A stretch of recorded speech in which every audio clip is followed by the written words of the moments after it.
यूनान का एक छोटा सा प्रांत है, उसका नाम है आयोनिया। ये आयोनिया प्रांत बिल्कुल एशिया से भिड़ा हुआ है, बिल्कुल एशिया से लगा हुआ है। इसको एशिया माइनर कहते हैं। तो ये एशिया माइनर से लगा हुआ आयोनिया। सबसे पहले आयोनिया के लोगों ने सोचना शुरू किया, और जैसा इन्होंने कहा था कि हमारी फ़िलॉसफी वंडर से शुरू होती है। हमारी फ़िलॉसफी कोई जीवन की समस्या से नहीं होती। हमारी फ़िलॉसफी जब देखती है चीज़ों को तो बड़ा वंडर होता है। हमारी सारी फ़िलॉसफी इसी से शुरू हुई है। तो उनके मन में विचार आया कि ये जो सारा इतना बड़ा विश्व हमें दिखाई दे रहा है, ये बना हुआ किस चीज़ का है। तो पहली प्रॉब्लम जिस पे ग्रीक की और यूरोपीय लोगों ने सोचना शुरू किया वो थी प्रॉब्लम ऑफ सब्सटेंस। इस जगत को बनाने वाला द्रव्य क्या है। कोई जीवन की समस्या नहीं है हमारी कि हम दुखी हैं, क्या है। उन्होंने देखा कि सारी दुनिया बनी हुई है, चांद बना हुआ है, किस चीज़ का बना हुआ है, हमारी पृथ्वी किस चीज़ की बनी हुई है, ये हवा जो चलती है किस चीज़ से बनी हुई है। तो इसके बारे में वंडर उनके मन में पैदा हुआ, आश्चर्य हुआ। ये आयोनिया के लोगों ने करीब ईसा के जन्म से 650 साल पहले सोचना शुरू किया। ये वो ज़माना था जब हमारे यहाँ बुद्ध का जन्म हुआ है। बुद्ध का जन्म 625 ईसा पूर्व है। तो हमारी फ़िलॉसफी उससे पहले बहुत उपनिषद और ये सब सोच चुके थे।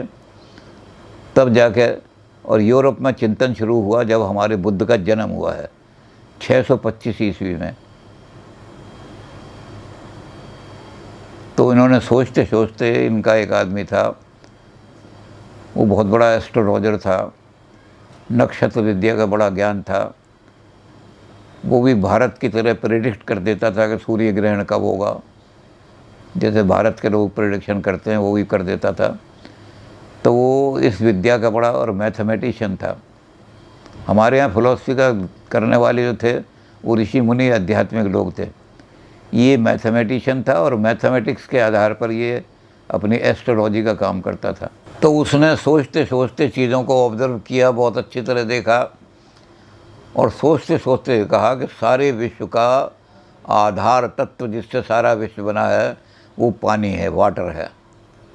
Water is the ultimate substance of this universe. क्योंकि इनकी समस्या ही सब्सटेंस की थी।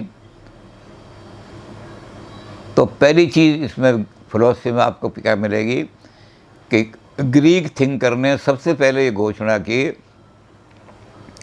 कि इस विश्व का जो क्रिएशन है इसको कोई ऐसा तत्व नहीं है जो बाहर से बैठ कर के कहीं क्रिएट करता हो। मैटर और material forces, they are the substance of the beginning substance of the universe. अब आप उनको ही कहेंगे कि मैटर को, तो उन्होंने कहा कि हम मटेरियलिस्ट हैं।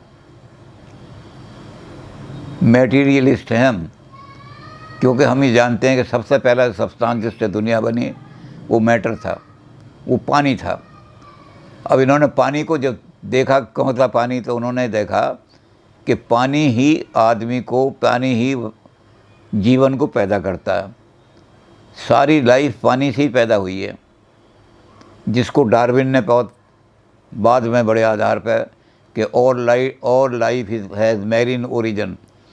जहाँ पानी नहीं होगा वहाँ लाइफ हो ही नहीं सकती। तो इसको ग्रीक लोगों ने बहुत पहले कह दिया था, ग्रीक फिलोसफर्स ने, कि पानी ही अल्टीमेट सब्सटेंस है इस दुनिया का बनाने वाला। अब ये पानी क्या होता है, पानी सस्टेन भी करता है लाइफ को। आप एक पौधा लगा दें, छोटा सा पौधा लगा दें, लेकिन उसको 2 दिन पानी ना दें तो पौधा मर जाएगा, ख़त्म हो जाएगा, पौधा रहेगा नहीं। तो लाइफ की बिगिनिंग भी मैटर से है, पानी से है, और लाइफ को सस्टेन भी पानी ही करता है। अब ये पानी क्या है, इसके अंदर एक गुण है पानी के अंदर कि ये पानी जब हल्का होता है, धीरे धीरे वेपर जिसको कहते हैं, जब ये पानी वेपर बनता है तो इस पानी से एयर पैदा हो जाती है, और वो एयर जो है सस्टेन करती है हमारी लाइफ को। वो सांस बन जाती है, प्राण बन जाती है, प्राणवायु। तो पानी ही हमारी लाइफ को दोनों तरह से सस्टेन कर रहा है। पानी से ही हमारे लिए सब चीज़ें पैदा होती हैं और पानी भाप बन जाता है। और यही पानी जो है जब ठोस हो जाता है, जम जाता है, सर्दी पड़ती है, तो झीलों में हम देखते हैं तो यही पानी जो है ये अर्थ बन जाता है जब जम करके। ये अर्थ है सारी, ये पानी कभी किसी पानी रहा होगा तो उसका टेम्परेचर इतना हो गया कि जम गया, ये पिघल नहीं रहा, तो ये धरती पृथ्वी बन गई। तो इस तरह से उन्होंने पानी से सब चीज़ें जो थीं, और फिर उन्होंने अंत में बड़ी अच्छी चीज़ ये खोजी कि जब ये पानी रेयरिफिकेशन, जब ये ऊपर बढ़ता है पानी और जाता है तो ये आपस में टक्कर लगाता है, और जब एक दूसरे से टक्कर लगाता है तो बड़ी दूर से इसमें से आग निकलती है। तो पहला आदमी जिसने ये देखा कि ये जो आग है चंद्रमा, जो आग, उसने कहा, क्योंकि बड़ा थिंकिंग, एलिमेंट्री थिंकिंग थी उस समय, तो उसने कहा ये आग जब बादल उठते हैं और ये आग आपस में लड़ती है तो उससे आग पैदा होती है। जो आग आसमान में जो नीचे गिरती है उससे तो बिजली गिर गई बाहर, जो आग आसमान में रह जाती है वो सूरज बन गया, चंद्रमा बन गया।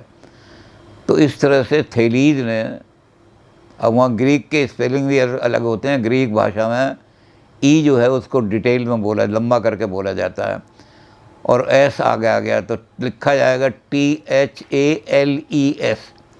इसलिए बहुत सारे लोग, जैसा कि एहसन दास गुप्ता ने लिखा है, कि जो यूरोपियन भाषा नहीं जानते वो उनको बड़ी कठिनाई पड़ती है, तो बहुत सारे लोग इसको थेल्स पढ़ देते हैं। थेल्स नहीं है, ये थेलीज है। तो थेलीज ने सबसे पहले सोचा, वंडर करके, कि दुनिया किस चीज़ की बनी हुई है। तो ये बड़ा क्रूड और रूडिमेंट्री थिंकिंग था, लेकिन इसके अंदर मटेरियलिज्म के बीज यहीं से थे। ग्रीक लोगों ने जो अपना थिंकिंग शुरू किया उसके बीज मटेरियलिस्टिक है, मटेरियलिज्म बीज हैं।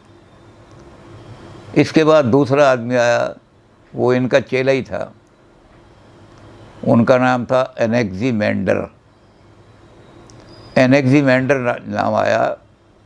उसने अपने गुरु को कहा कि अकेला वाटर जो है वो सब चीज़ें पैदा नहीं कर सकता, कौन उस वाटर को वेपर बनाएगा, कौन उस वाटर को जमाएगा। तो उन्होंने कहा ये जो विश्व जो बना हुआ है, तो उसने खोजना शुरू किया, और उसने खोजना शुरू किया कि कोई मैटर की एक फॉर्म नहीं है। उसने खोजते खोजते खोजते खोजते सारे मैटर को एनालिसिस करके कहा कि something there was in the beginning something indeterminate. कोई चीज़ ऐसी नहीं थी जिसका कोई रूप हो। उसने इसका नाम दिया अनफॉर्म्ड मैटर। मैटर तो था लेकिन कोई उसका रूप, आकार वगैरह कुछ नहीं था। और उस मैटर से, इनडिटर्मिनेट मैटर से, ये सारी चीज़ें अलग अलग मैटर जैसा जैसा रूप लेता गया वैसी कैसी, उस इनडिटर्मिनेट मैटर से ही जल बना, उसी से अग्नि बनी, उसी से वायु बनी, उसी से पृथ्वी बनी, और उसी से, उसी में जहाँ जगह खाली रह गई, कुछ नहीं बना, वो शून्य हो गया, आकाश हो गया। तो उन्होंने कहा कि ये सारी चीज़ें इससे बनी हैं। अब ये जो उन्होंने एलिमेंट्स दिए, बनाए निकाल करके, यही एलिमेंट्स आज तक, जो ग्रीक्स ने 5 एलिमेंट खोजे, वो 5 एलिमेंट आज तक यही माने जाते हैं, यही 5 एलिमेंट हैं जिन्होंने दुनिया को कंस्टिट्यूट किया है, चाहे इंडियंस हों, चाहे, इसलिए कई बार ग्रीक्स पर ये आरोप लगाया जाता है कि हमारे यहाँ सांख्य ने बहुत पहले, तुम तो 625 में 650 या 600 ईस्वी से कह रहे हो, हमारे यहाँ सांख्य ने बहुत पहले ये सारे 5 तत्व बता दिए थे कि 5 तत्व हैं, और उनकी 5 हमारी तन्मात्रा हैं, और 5 इंद्रियां हैं जो उनको देखती हैं। लेकिन ये हाइपोथेटिकल है, कल्पना से है, क्योंकि 2 आदमी एक साथ सोच सकते हैं, इसमें कोई इम्पॉसिबिलिटी नहीं है। सांख्य के लोग कभी यूनान में गए नहीं, और यूनान के लोग कभी वहाँ नहीं आए कपिल मुनि के पास। तो ये 5 तत्व जो हैं एक साथ उन्होंने सोचा कि, जिसको उन्होंने कहा आकाश है, स्पेस कहा उसको, उन्होंने कहा कि ये अर्थ है, उसके बाद एयर है, उसके बाद फायर है, उसके बाद वाटर है।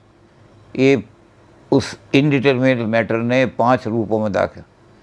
तो पंच तत्व का सिद्धांत भी ग्रीक्स ने दुनिया को, सारे यूरोप को दिया कि 5 एलिमेंट हैं। इन एलिमेंट से ये भी ग्रीक्स की देन है।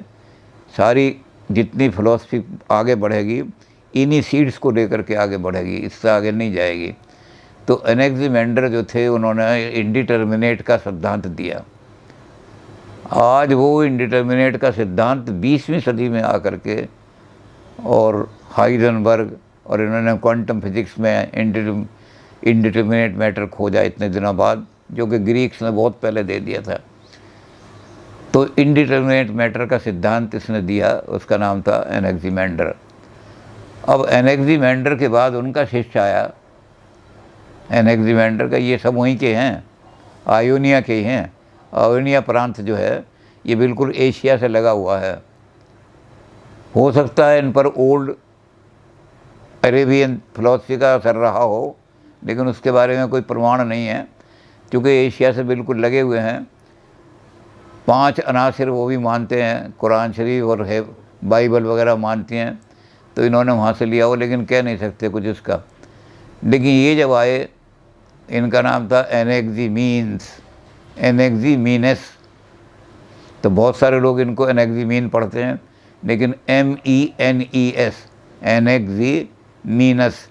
एनेक्सिमीनस जो आए, इन्होंने कहा कि मैटर अगर इनडिटर्मिनेट होता तो वो डिटर्मिनेट फॉर्म कौन देते उसको। मैटर अपने आप बड़ा रेगुलर मैटर है दुनिया में, तो सारा पहाड़ बिल्कुल उनके रेगुलर फॉर्म है, एयर की एक रेगुलर कंडीशन है सारी, आसमान में सूरज। तो उन्होंने कहा कि इन चीज़ों के लिए हमें खोजना पड़ेगा कि कोई ना कोई चीज़ ऐसी थी जिसकी फॉर्म थी डिटर्मिनेट, लेकिन वो परिवर्तन होकर चीज़ों में बदल गई। तो उन्होंने कहा कि वाटर नहीं था, वो एयर थी। पहले सारी दुनिया में एयर ही एयर थी।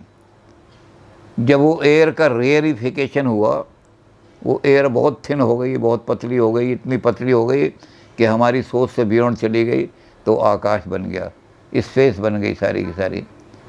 जब वो एयर जो थी थिन हुई, दबाव ज़्यादा पड़ा, तो जितना ज़्यादा दबाव पड़ेगा उतना इसमें गर्मी आ जाएगी।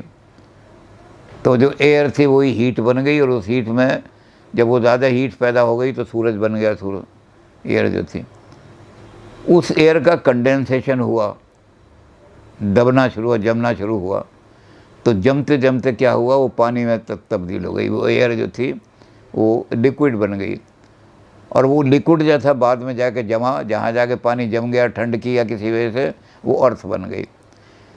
तो एनेक्सिमीन्स जो थे उन्होंने कहा कि है तो मैटर तो बिल्कुल निश्चित है, जगत बना हुआ मैटर का इशारा, नॉन मैटीरियल एलिमेंट कहीं नहीं है इसमें, लेकिन ये मैटर जो है ये डिटर्मिनेट है, जिसने दुनिया बनाई है, निश्चित है, इसका फॉर्म निश्चित है। तो एयर को इन्होंने सारा माना कि दुनिया की क्रिएशन एयर से हुई है। ये आयोनियंस से जिन्होंने ये चीज़ हमें बताई सारी की सारी, कि ये सारी दुनिया का सब्सटेंस क्या है।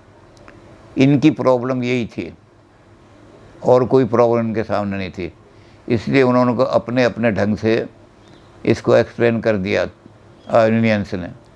ये आयोनियन स्कूल जो है इसलिए इम्पोर्टेंस है कि इन्होंने सब्सटेंस खोज करके दिया कि दुनिया का सब्सटेंस क्या है,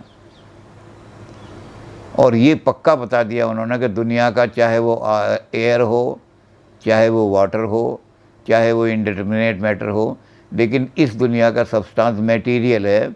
नॉन मटेरियल चीज़ ने ना दुनिया बनाई, ना कोई बना सकता है नॉन मटेरियल चीज़। तो वहाँ से मटेरियलिज्म शुरू हो गया। पाश्चात्य लोगों का जो बिगनिंग है वो मटेरियलिज्म से है, भारत का बिगनिंग अध्यात्म से है, पाश्चात्य का वहाँ से है। लेकिन इन 3 थिंकर्स के बाद आयोनिया में थिंकिंग ट्रेडिशन ख़त्म हो गई। कोई बड़ा आदमी थिंकिंग करने वाला उस आयोनिया प्रांत में पैदा नहीं हुआ।